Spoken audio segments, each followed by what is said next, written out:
ito na, excited na yung guest ko. Sandali. So, ito lang, may nagsasabi daw arrogant ako. Hindi po ako arrogant. There are times na masungit ako. There are times na impatient ako. Pero yung sabihin mo nyo na nag-share ako ng knowledge ko of the law, hindi po arrogance yun. There was a time na half of the senators were lawyers. So lahat yan, ginagamit nila yung kaalaman nila sa batas. Kasi nga, ano ho ba yung Senate, di ba? We make laws. Basahin niyo po yung Constitution, we make laws. So, kailangan kong gamitin yung pag-aabogado ko. So, there is never any intention on my part na magyabang. Ang goal ko nga po is i-share yung kaalaman ko kasi yung natutunan ko sa tatay ko is ipaliwanag mo sa tao ang batas. So, yun po yun. Hindi ko pwedeng i-disregard kung ano yung batas, pero ang job ko is ipaliwanag yung batas. So kung nagkukulang ako doon, by all means, tell me na, Sen, hindi namin maintindihan yung pinagsasabi mo. O di sige, sabihin niyo sa akin, game ako doon, challenge ako doon. I was a new lawyer when my dad invited me to be part of his show, yung Kumpanyero y Kumpanyera. And nangangapa ako magpaliwanag kasi syempre daddy ko, sanay na ako bago pa. So up to now, very willing ho ako. If you notice nga, pag nag-intervene ako, sinasabi ko pa kay kay presiding officer, sabi ko, okay ba yung tanong ko? Call me out. Sinasabi ko kung ano yung rules na sinasabi kong, dapat hindi tayo ganito, dapat, ano ba yung mga sinabi ko doon?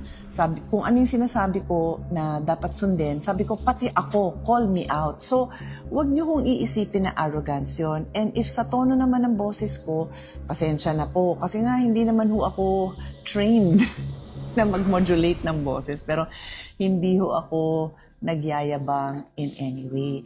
Last point ko, bago ko tawagin yung bisita ko, kasi ito, excited na siya po. Ano na nga nabasa sa kakantay sa akin, daldal ko daw. Pero mas madaldal siya, hulaan nyo na kung sino. Ang point ko lang is, hindi pala type yung boses ko, tas sabi, pakulong daw ako dahil hindi type yung boses ko. Ba't nagkaganito na yung mundo natin, di ba? Very clear naman sa batas natin kung ano yung mga kasalanan na dapat may kulong. Pero yung hindi type yung boses, sige, hindi ba type yung mukha ko. By the way, guys, kaya ako naka-shades, baka sabihin niyo ang taray ko.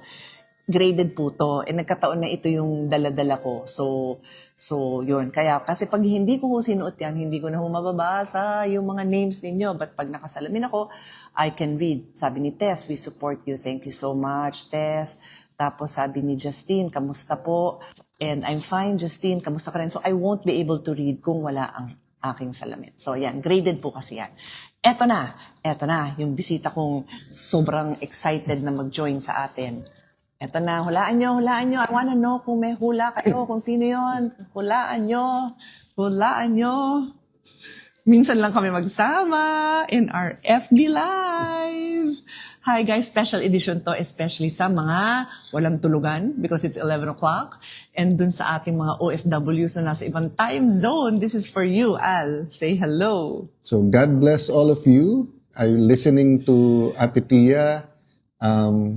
Sarap ng interaction nyo at saka namimiss ko yung kwentuhan lang. Oh, diba? Parang exactly. In a room lang like this kasi nga simula May 11 parang panay political issues. But sobrang thankful sobrang thankful ako na nanonood kayo, nakikinig kayo, nagsusupport, you're praying for us when we bump into each other. Pareho kami ng experience ni ate. Dati, hi, hello, pwedeng picture. But ngayon, yung may conversation. So it really shows us that you care, what we're doing, it matters, di ba? And then yung insight, kasi kahit anong sabihin mong, ang politiko, kahit anong sabihin makamasat di ba? Iba yung daily experience ng ating mga kababayan Of course. Right? One quick example, kasi sinasabi mo abogado ka. Yung sinabi ng isang pulis sa amin, Sir, nanonood kami, ilan mga kasama nyo, paulit-ulit na hindi dapat technical. Sabi ng pulis, sir, yan. pag nanghuli kami, unang-una, nasa Pulis, kalye parate, kahit hindi sila naka-uniforme, they're still on duty technically because they have to respond to any crime. And then, pag nasa korte daw, it takes weeks, it takes months. Tapos isang technicality, mapapawalang sala yon. Tapon ang kaso. Tapos kung gusto silang gantihan o pamilya nila o kasuhan, nandun. Tapos sabi na, tapos sir, manunood kami. vice president yung pinag-uusapan, tapos mga senador kayo, tapos sasabihin nyo, wag naman yung technicality. So, those kind of insights, hindi ko maiisip on my own eh. 'Di ba? Kasi nga, hindi naman ako nasa korte parate na sa mga crimes na whether pickpocketing, whether nagkaroon ng suntukan, or whether yun nga, yung sa drugs, lalo na yung sa technicality sa paghuhuli, whether yun ay using, pushing, illegal possession or pushing. No? So, we really appreciate your time, your effort, your watching, your prayers. Thank you. And yun nga, yung sabi ko Al kanina bago ka nag-join, na wala namang intensyong gawing technical na pahirapan. Yung bilin nga ni Daddy talaga is, yung kanyang practice mismo is ipaliwanag ang batas, di ba? Yun ang job namin as a lawyer. May tabi. isang nag-comment na parang, bakit ginawang suppletory yung rules of court sa evidence?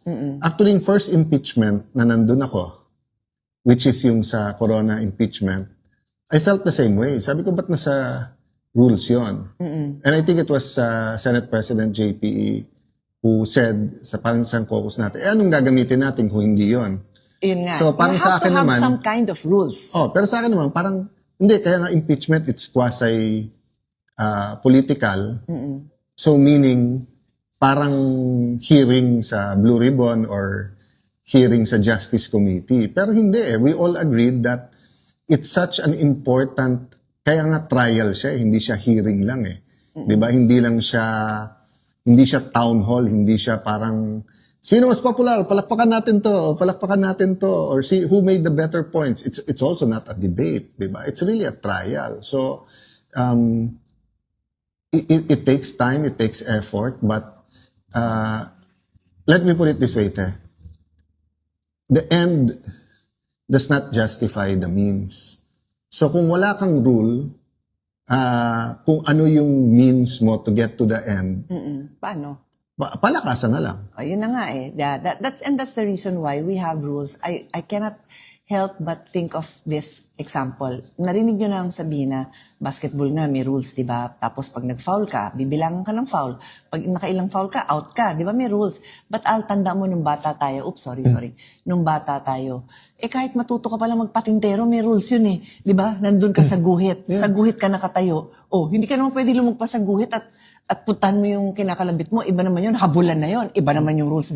Pag sinabing habulan, hindi mo pwedeng batuhin. Hindi batuhan yun, habulan. Yeah. There are always rules. So like sa supina, may rules yun eh.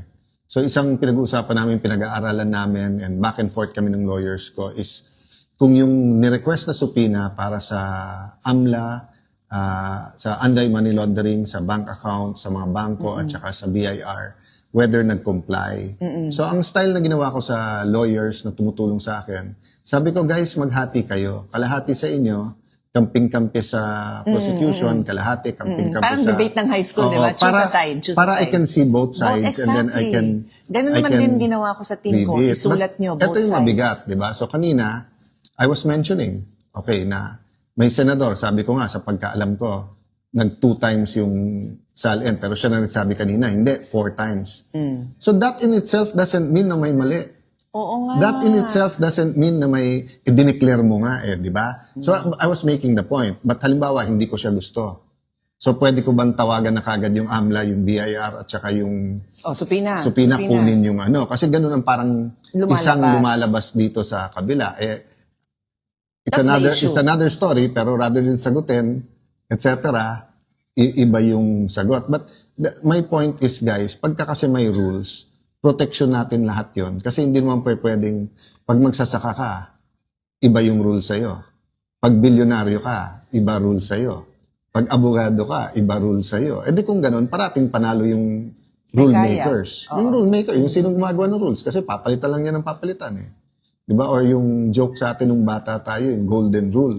Who has the gold rules? Diba? Kasi yung tunay na golden rules, do not do unto others, yung ayaw mong gawin sa'yo. Tapos sabi naman nung iba, hindi, pag binabastos yun, the gold, who has the gold rules? Yun ang masakit. Yun yung ayaw natin mangyari because, remember, Al, may kasabihan na lagi din sinasabi ni Daddy noon. Hindi naman siya ang nag-invento noon, but he would always say it. Yung those who have less in life should have more in the law. Yeah. And that's why I think that was a US justice. Oh, dapat, hindi nga si Daddy ang original noon. Yeah. Pero sinasabi parati ni Daddy yun noon. Tama ka, baka US case yan. Na kaya ho ako nag-aabalang magpaliwanag ng batas. Kasi, you know guys, muntik na ako hindi maging lawyer. Actually, hindi muntik. Ito si Alan, bata pa lang yan. Gusto na mag-abogado. Kasi I'm almost 5 years older than Alan, okay? So, yung mga friends ko, saan ba rin si Alan? Yung kapatid mo, ang bata-bata lagi may hawak na dictionary kasi nga gusto mag-abogado. Ako, hindi ko gusto mag-abogado. Gusto ko mag-teacher kapareho ng mami ko.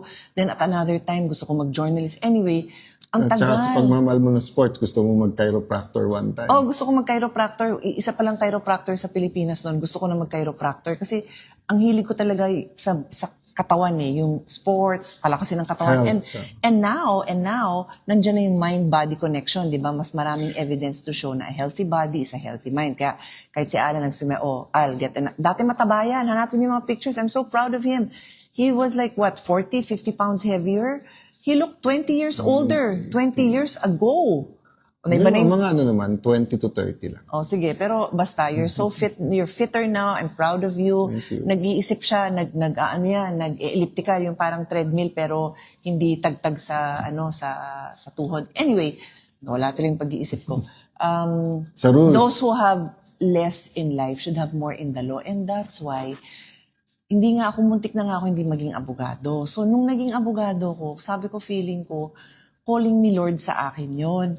And yet, hindi ko alam kung anong law yung papraktisin ko. Kasi nga, in a way, parang pilit. Kasi hindi ko na alam kung ano yung aaralin ko. Sabi nila, sayang naman, nag-graduate ka ng cum laude, economics, dapat law yan, pre-law yan.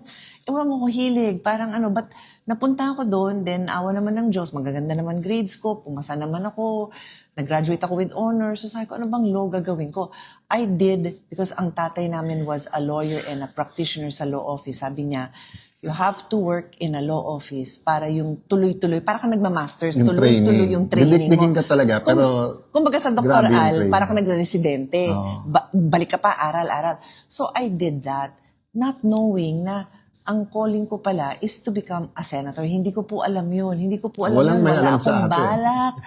Wala. So that's why now that I'm here, I really take my job seriously. And if you look at my track record, sabi nga nung isa, ang yabang mo, hindi ho ako mayabang. But it's my job. It is my God-given job to share whatever talent I have. May mas magaling sa akin magpaliwanag, I'm sure. May mas matalino sa akin, I'm sure din. Pero kung ano man yung konting talino na nabigay sa akin, I have to use it. What siguro kasi tayo lumaki tayo na respect kahit nag-argue. Nag-argue kami. Minsan three-way, four-way. Minsan parang kampi si dad sa view ko, kampi kay ate, kampi sa... But minsan, 3-4 kami. But sabi niya, as long as may logic ka, as long as yun ang paniniwala mo, ano yun mo. And minsan, it's so nakakaasar because you really believe in it. Or, just because yung parang, ba't hindi tayo mag-agree? Pero yung time na yun, wala naman yung parang galit na tayo kung we disagree or kulong mo na yan kasi we disagree. Yeah. Guys, there's nothing wrong with having arguments, disagreeing. In fact, it makes you better. I mean, kung every point in my life si ate agreed with me, I don't think I'll be... I still have a lot of flaws. I'm still a work in progress. But tingin ko between the women in my life, my mom, my wife, Lani, and si Ate Pia, di ba, they tell pag gusto o hindi. In fact, buong buhay ko ngayon lang nila pinayagan to. Bagay naman, nagulat ako bagay kasi hindi ako mahilig sa magbalbas. Every Holy Week kasi, di ba, te? At ina-attempt ko yan. Kasi pagdating pa lang nung Saturday before the Palm Sunday and before Monday, pinapatubo ko na. Yan. Tapos mga Monday pa lang, Tuesday, yan, si ate, si Lani, shave mo na yan, etc. Nung nag-start yung impeachment, sabi ko kasi, they might shave our votes. Then sabi ni Robin at saka ni Senator Jinggoy, tapos later sabi ni Mark, wag na tayo mag-shave. Sabi ko, don't shave our votes. Kaya nagulat nung sinabing 2/3 is 16. Shave na ba tayo? Kaya lang nga, grabe yung araw so fast di ba? Tsaka, guys, for me, ate makes it look so easy na yun ang belief niya, yun ang but grabe yung aral at saka yung kailangan mong malaman, kailangan mong i-review. Kasi hindi naman namin everyday practice yan eh. Di ba? And even if you're in litigation, Nag-aaral pa rin yung mga in evidence and fairness, everything. nag-aaral pa rin yung mga yun. Alam namin lahat naman nag-aaral. So, yun lang, mabalik lang tayo dun sa ano na Iwanan ko na kayo. Kasi minsan ko lang din makasama si ate, yung mga pamangkin. Kanina nga. Tinuturuan ako ng chess. Alam nyo guys, lasa, sabi ko kay Al, kailan ka ba gumaling mag-chess? Kasi sa pagkakaalam ko, lahat ng sports, mas magaling ako. Ba't ngayon magaling ka na mag-chess? Then nag-start nung pandemic nga. Kasi nga, yung mga bata sa bahay, tapos hindi naman pwedeng hindi ka mag-anak. But still hindi ko maintindihan. Then when si Lucas started attending, yung coach niya, hindi kami nagkatuluyan once, pero ini-encourage ako. So, ang ginawa ko, nagbaon na ako ng chess set sa kotse. So, every time nagla-lunch or dinner, tapos may kasama si Lani na marunong mag-chess, and then, nung nagkagulo na sa Senate, simula May 11, yun, pag may 5-minute break, may 20-minute break. May kasama din ako sa office na magaling na tinatalo niya at natututo. Kailangan tagal tumira. Kaya doon kami. Siya parang 1 out of 5 times ko lang siya kalaban. And then, of course, special mention, Brother Jeremiah Belica, scientific Pareho sila actually ni Lucas. Scientific maglaro. Alam nila yung di ba yung parang sa gitara guys or sa piano, di ba te? Meron yung sa kapa. Tapos talagang... Yung notes, gano'n. Meron naman yung sa notes na tuto na very, what you call this? Academic, scientific. Kapa ka? Hindi. I won't even say na magaling pa So, but ibig sabihin, isa sa chess pala, yung when they really know ano yung opening, everyone has to know the principles, but when you know the scientific, eto yung ganitong opening, eto hindi yung ko alam yung pangontra scientific. dyan. Ako, malunong lang ako, yung steps. Kumaga ako talaga baby sa chess. Steps lang alam ko. But yung iba kasing mga laro, yung level of skill, basta lalo yung sa katawan mo, di ba? Nasa kondisyon ng katawan mo, ng mind and everything, but more or less yung moves defined Sa chess, kahit computer ang kalaban mo, there's millions of ways of the ending nun So, it's quite interesting. So, right now, parang nare-relax mind ko. Cool. Pero yun nga, so yung maganda naman dun sa matagal tumira, mahaba din kwentuhan yun. Diba? Kasi nga, in between, gano'n. Basta bonding, happy ako. Kasi bonding nila nga ng anak ko So, inisip ko nga, dapat ba ako matuto? Kasi the last time I played with them, gulpi talaga ako. Gulping-gulpe. Okay lang guys, di ako takot matalo, walang problema. Pero parang naawa ko sa kanya na wala na bang challenge sa kanya. No, but nung